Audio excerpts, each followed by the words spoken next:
बिस्मिल्लाहिर्रहमानिर्रहीम। उम्मीद करता हूँ आप लोग खैरियत से होंगे। डेटाबेस के प्रीवियस लेक्चर में हमने पढ़ा था वन टू वन रिलेशनशिप हमने डिटेल से पढ़ा था। आप लोगों को फिर भी कोई मसला हो तो आप लोग मुझे बता सकते हैं। आज का हमारा टॉपिक है वन टू मैनी रिलेशनशिप की डिफिनीशन को आप लोग देख लें। In relational database one to many relationship exist when one row in a table A may be linked with many row in a table B, but one row in a table B is linked to only one row in a table A।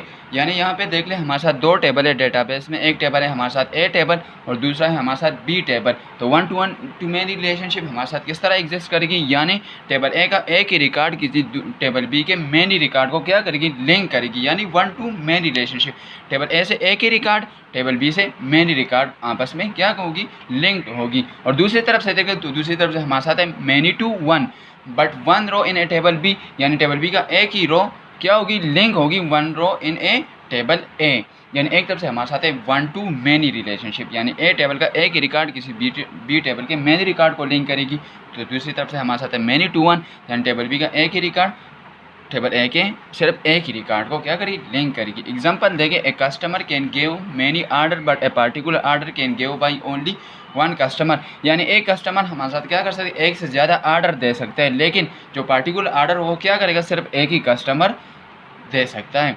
यहाँ पे देखिए ER model आप one to many relationship. ER model को देख ले। ER model हमारे साथ कौन सा प्रोसेस होता है, ये हमारे साथ है डेटाबेस का डिज़ाइन प्रोसेस होता है।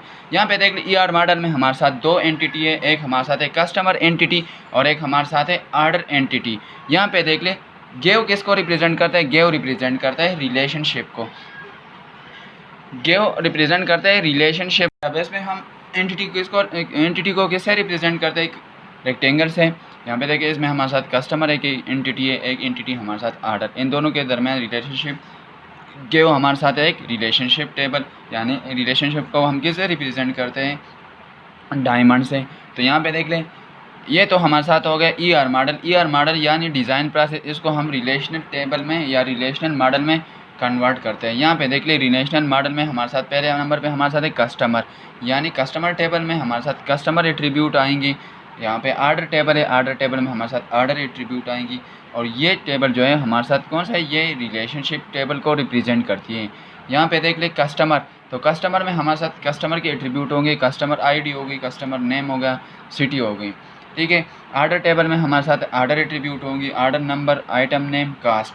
ये तो हो गए हमारे साथ कस्टमर टेबल और ये हमारे साथ हो गए ऑर्डर टेबल। यहाँ पे देखें जिस तरह हमने पढ़ा था कि हर एक टेबल में हमारे साथ एक ही प्राइमरी की ज़रूर होगी। तो यहाँ पे देखें कस्टमर टेबल में हमने प्राइमरी की किसको ली हुई, कस्टमर ID को, और ऑर्डर टेबल में हमने प्राइमरी की किसको, ऑर्डर नंबर को। तो यहाँ पे देखिए रिलेशनशिप टेबल हमारे साथ किस तरह बनेंगे। रिलेशनशिप टेबल में हमने पढ़ा था कि रिलेशनशिप में हमारे साथ दो एट्रीब्यूट तो हमारे साथ लाजमी होंगी, यानी प्राइमरी की एट्रीब्यूट हमारे साथ रिलेशनशिप टेबल में हमारे साथ लाजमी होंगी। तो यहाँ से कस्टमर टेबल में हमारे साथ प्राइमरी की कौन सी, कस्टमर ID, एक तो हमारे साथ ये एट्रीब्यूट आएंगे होगी रिलेशनशिप टेबल में, और दूसरे एट्रीब्यूट कौन सा होगा, ऑर्डर टेबल को देखें तो ऑर्डर टेबल में हमारे साथ प्राइमरी की कौन सी, ऑर्डर नंबर। अच्छा, ये तो हमारे साथ दो एट्रीब्यूट ऐसी होंगी, यानी प्राइमरी की एट्रीब्यूट रिलेशनशिप टेबल में मैंडेटरी होंगी, लाजमी होगी। बाकी कोई एट्रीब्यूट हो या ना हो, लेकिन प्राइमरी की वाली एट्रीब्यूट रिलेशनशिप टेबल में लाजमी होंगी। अच्छा, यहाँ पे देख ले तो यहाँ पे एक सवाल आता है कि क्या हम रिलेशनशिप टेबल में कोई और भी एट्रीब्यूट ले सकते हैं। तो हाँ, रिलेशनशिप टेबल में हम एट्रीब्यूट ले सकते हैं, लेकिन उस एट्रीब्यूट को हम क्या एट्रीब्यूट कहते हैं, डिस्क्रिप्टिव एट्रीब्यूट। रिलेशनशिप टेबल में जो हमारे साथ एट्रीब्यूट आएंगे उसको हम क्या कहेंगे, डिस्क्रिप्टिव एट्रीब्यूट। यहाँ पे हमने डेट ली है तो डेट हमारे साथ कौन सा एट्रीब्यूट है, डिस्क्रिप्टिव एट्रीब्यूट। अच्छा, यहाँ पे देखें तो वन टू मैनी रिलेशनशिप है, यानी कस्टमर का एक ही रो या एक ही रिकॉर्ड किसी ऑर्डर टेबल के मैनी रिकॉर्ड को क्या करेगी, लिंक करेगी। यानी एक कस्टमर एक से ज़्यादा ऑर्डर दे सकता है। तो यहाँ पे देख लें रिलेशनशिप टेबल में हमारे साथ क्या है, कस्टमर ID प्राइमरी की है, ऑर्डर नंबर प्राइमरी की है। तो यहाँ पे देखें कस्टमर की ID को तो C1 हमारे साथ एक ID है कस्टमर की। तो यहाँ पे देखें ऑर्डर 1, यानी C1 ने कौन सा ऑर्डर दिया हुआ है, O1, ऑर्डर नंबर 1 ऑर्डर दिया हुआ है, ठीक है। जो ऑर्डर नंबर यानी शूज़ ऑर्डर किया है इसने। अच्छा, C1 को देख ले तो C1 ने फिर ऑर्डर किया है O2, ऑर्डर 2। यहाँ पे देख ले C2 ने क्या ऑर्डर दिया है, O3, C3 ने फिर ऑर्डर किया हुआ है O4। तो यहाँ पे देख ले C1 ने एट अ टाइम पे कितने ऑर्डर दिए हुए, 2, एक ऑर्डर किए, दूसरा भी ऑर्डर किया, ऑर्डर नंबर 1 भी C1 ने किया है आर्डर नंबर 2 भी C1 ने किया। तो एट ए टाइम पे एक कस्टमर एक से ज़्यादा आर्डर दे सकते हैं, यानी 1 to many रिलेशनशिप। तो यहाँ पे देख ले ये आईडी क्या होती जा रही है, रिपीट होती है। यहाँ पे देखें C1, तो यहाँ पे भी C1। और आर्डर में हमारे साथ आर्डर एट्रीब्यूट को देख ले, आर्डर कॉलम, तो यहाँ पे आईडी रिपीट नहीं हो रही। तो यहाँ पे देख ले 1 to many रिलेशनशिप। तो यहाँ पे हम सोचते हैं जिस तरह हमने डेटाबेस में पढ़ा था कि हमारे साथ एक ही टेबल में हमारे साथ हर एक टेबल में प्राइमरी की ज़रूर होती, तो रिलेशनशिप टेबल में हम प्राइमरी की इसको लेंगे। अब यहाँ पे एक लॉजिक आता है, यहाँ पे एक क्वेश्चन आता है, एराइज होता है कि यहाँ पे रिलेशनशिप टेबल में हमारे साथ प्राइमरी की कौन सी होगी। तो यहाँ पे देख लें कस्टमर आईडी, आर्डर नंबर, ये दोनों तो हमारे साथ कस्टमर टेबल में हमारे साथ प्राइमरी की कौन सी है, कस्टमर आईडी है। आर्डर टेबल में हमारे साथ आर्डर नंबर है। तो रिलेशनशिप टेबल में प्राइमरी की कौन सी होगी। तो यहाँ पे देख लें कस्टमर आईडी क्या हो रही, रिपीट हो रही है, यानी लेकिन यहाँ पे ये पॉसिबल नहीं है। प्राइमरी की हमारे साथ क्या होगी, यूनिक होगी। तो हम यहाँ पे प्राइमरी की किसको लेंगे, आर्डर नंबर को हम प्राइमरी की लेंगे।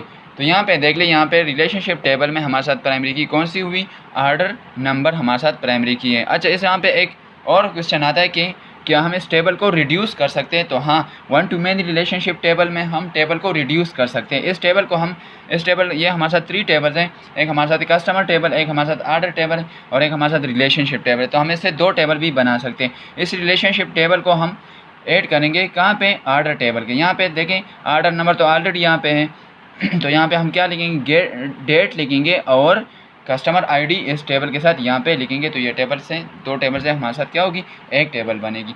ये क्वेश्चन इंटरव्यू में भी आता है कि 1 to many relationship, 1 to 1 relationship और many to many रिलेशनशिप, क्या हम इसके टेबल को रिड्यूस कर सकते हैं। तो यहाँ पे हम 1 to 1 रिलेशनशिप और 1 to many रिलेशनशिप के टेबल को रिड्यूस कर सकते हैं, लेकिन many to many रिलेशनशिप के टेबल को हम रिड्यूस नहीं कर सकते। अच्छा, फिर आता है प्राइमरी की। रिलेशनशिप टेबल में हम प्राइमरी की किसको लेंगे, प्राइमरी की हम 1 to 1 रिलेशनशिप में तो हम प्राइमरी की किसको भी ले सकते हैं, या तो वो तो हमारे साथ अगर हम 2 टेबल से प्राइमरी की उठा लें तो हम रिलेशनशिप टेबल में हम एक ही को प्राइमरी की यूज़ कर सकते हैं। लेकिन 1 to many रिलेशनशिप में यहाँ पे देख ले, आप लोगों को एक सिंपल सा बता देता हूँ। यहाँ पे देख ले आर्डर टेबल, यानी जो मैनी साइड वाला हो हम रिलेशनशिप टेबल में उसे ही को प्राइमरी की लेंगे। यहाँ पे देखिए रिलेशनशिप साइड वाला हमारे साथ कौन सी है, आर्डर नंबर है, तो हमने आर्डर नंबर को रिलेशनशिप टेबल में प्राइमरी की ली हुई है।